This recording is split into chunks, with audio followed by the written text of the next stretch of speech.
Remember when they made a really mean debunking video about people saying Marcus Jr. becomes Agent Bubblegum? Well, I'm gonna do that again. Jinx is not gonna team up with Vi, and Ambessa is not gonna be the main villain of the story. For one, the title of the series for some countries like China means conflict between two cities. The entire season 1 has been setting up that conflict, and season 2 will be that relationship in full turmoil. If Ambessa Noxus becomes the main bad guy that everyone unites to fight against, it derails the entire story to be about Piltover versus Noxus. Freedom and thriving have been key themes for the Undercity, and throwing that away for a superficial alliance against Noxus isn't going to solve any problems. If it does, then that would just seem like a huge stretch. Zaun needs to earn its independence, and Piltover needs to earn its forgiveness. The two cities have been the centerpiece of the whole story, and their conflict is paramount. Sure, we know Ambessa has a large antagonistic position from the trailers, and that's just because the trailers aren't going to show us the fate of the council room, and that means Jace isn't going to appear. If I were to ask you who the leader and manifestations of Piltover and Zaun are, you would say Jace and Jinx. And that's not me being biased from the trailers or other information, I was literally talking about this months ago.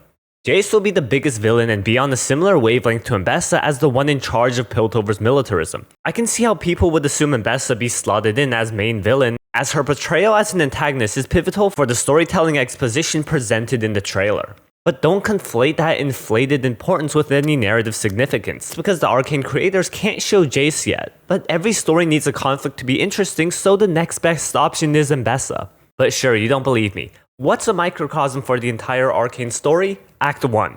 Sisters Vi and Powder have a conflict during tension between Piltover and Zaun. All of a sudden, in the last act of Act 3, Episode 3, a sudden villain appears and shakes things up, but you know what's the ultimate narrative of the story? The sisters' conflict, and guess what's the most important scene? Vi hitting Powder, leaving her, and turning her into Jinx. Throughout Season 1, the story has been telling us over and over again that the fate of the whole series stems from the relationship between Vi and Jinx. And don't try to deny that if their falling out literally causes war to happen as a heartbroken Jinx shoots a rocket at the council. If you say that the conflict between Vi and Jinx isn't central to the story, then we aren't watching the same series. Vi and Jinx are going to fight. Every episode of Season 1 foreshadows that conflict. The creators said multiple instances that the story between the two is going to be whether or not they repeat the mistakes of their fathers. That idea has been developed and reinforced through every thread of the series. Things have to wrap up with showcasing how the fate of the sisters play out, or people won't be satisfied and Arcane will fail to tell a good story. That's just how basic storytelling works. You place narrative significance on a certain plot point, and if it doesn't wrap up, then you lose the central through line of the story.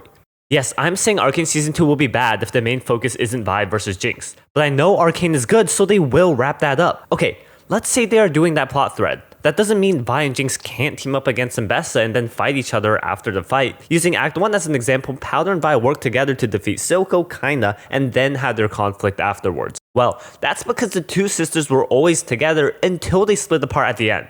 Then their entire conflict post-time skip would be staying apart and getting together at the end to undo their mistakes. Season 2 is also about war. Inherently, Jinx is on the side of war and Vi is on the side of peace. Just like Silco and Vander, the two have a fundamental ideological conflict inherited from their fathers. On that front, Jinx and Vi would conclude the war by clashing their ideals to dictate the future. Just like how Vander subdued Silco to usher in an age of peace, and later Silco took over to prime Zaun for battle. Much like how Arcane stems from the sisters' conflict, so does it rely on the two cities settling their differences. It's important that the climax of the series, the most important part of the show, be centered around Piltover and Zaun. If Vi and Jinx team up against Ambessa, then symbolically that represents Piltover and Zaun selling their differences to kick out a third party. Again, this undermines the inherent social conflict by hand-waving it away to combat a narratively shallow third threat. Forgiveness is a central theme to the story, and it shouldn't happen right before the climax if the climax were to be everyone against Noxus. It's much more powerful forgiveness to be the tipping point off the climax, to follow into resolution.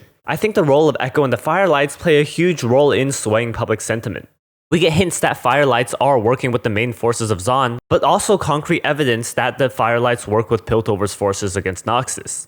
I want to make something clear for everyone. There are 4 factions in the premise of war: Piltover and the Enforcers, Zaun and the Cambaran gangs and Zaunite civilians, Ambessa's Noxan army, and Echo's Firelights. We know that war starts with Piltover and Noxus with their armies standing with each other. Same for the Firelights and Zaun. Piltover seeks to wrangle in the rebellious Zaun, Zaun seeks its own independence, so Piltover and Zaun are inherently on opposite sides. Now, Noxus wants the utter decimation of Zaun for attacking Ambessa's daughter, but more importantly, they are in the fray to egg on militarism and hextech weapon development. Ambessa stresses multiple times that her desires to monopolize the great perspective potential of hextech when applied as weapons of war. On that front, Noxus is here to get weapons and control. Now, the Firelights want to live. They hide away from the drug and crime-infested empire of Soko, but they don't hate Zon inherently. They are ops to Soko's crew since they have killed a lot of Firelights, and the Firelights attack them to stop Shimmer Trade. But when Piltover and Noxus team up in the bid to decimate the Undercity in total war, Ambessa's martial law will directly impede the lifestyle of the Firelights more than the secondary threat of Shimmer Trade. Better the devil you know than the one you don't. So in terms of ideology, it's easy to see why the Firelights team up with Zon's main forces to combat the Enforcers and Noxon. Again, Echo says that the Enforcers have killed Firelights too and holds a big grudge against them in episode 7. To the Firelights, Soko's crew and Piltover's Enforcers are the same thing, especially since the former paid off the latter. Yes, I know Echo said Soko did the most damage, but my point still stands. Both of them are not looked upon favorably by the Firelights. And yet, in the trailers, the Firelights have allied themselves with both at one point or another. Now, with Noxon influence, Piltover's army could be the most urgent danger befalling the Firelights, and especially if their warfare tactics result in burning down the tree. On that line, the Firelights and Zon's forces align as a defensive position, bidding for self-preservation. But in the trailers, we do see a shot of Ambessa fighting the Enforcers, alongside audio of Jinx telling Vi that stopping the war means to stop Jinx, and we see Vi working with Echo to fly upwards. For one, Jinx is in an airship, highlighted by the swaying around her. Ambessa is on the ground, especially if they're backed by Noxon warship. So Vi and Echo flying upwards is more likely than not going to be going against Jinx, not Ambessa. The trailer's telling us that in the final conflict, it ends up being Piltover and the Firelights against Jinx/Zon with Noxus. That makes complete sense, preserving the conflict between sisters and cities while keeping Ambessa as an antagonist. Remember, Noxus only cares about weapon development. I can see Jace following along in the beginning, but like I said, Jace's character journey has been defining his agency and decision making to become a capable leader of Topside. With Mel incapacitated, it makes a great moment for him to blossom on his own, especially against the dominant force such as Ambessa. But Jace will rise up and boot Ambessa out of power in the end in favor of his personal vision for the city, and I've been saying that since forever. Now that puts Ambessa in a vulnerable position where she would have to fight instead of ordering people to do shit since everything is on the line. Piltover still has all the resources and knowledge that Ambessa wants, so Ambessa would use brute force to get it if she hasn't already done so. Now that leaves the relationship with the Firelights and Noxus. If Noxus is going no holds bar and destroying everything, Echo wouldn't want that either. A decimated and conquered Topside just leaves new oppressors this time without any reason to be empathetic. At least the council knew not to fully invade Zon, but Noxus will just want to add Zon to its collection, independence even further away. On that front, seeing how Noxus would endanger the entire Piltover-Zon dynamic, why would the Firelights side against Zon? Well, to put it simply, it's because Zon is working with Noxus, and that creates a really big threat of Noxus taking over. I could say that Zon gets too war-hungry and wants to conquer Piltover, but that's a stretch. So if we know Piltover and Zon are going to be against each other, the Firelights are against Noxus, and that the Firelights have reason to go against Zon with Piltover, why would Zon team up with Noxus? Wouldn't Noxus just conquer Zon after Piltover? Well, Ambessa is cunning but also desperate. Noxus wants weapons, and Jinx would be happy to help if Noxus helped Jinx attack Piltover.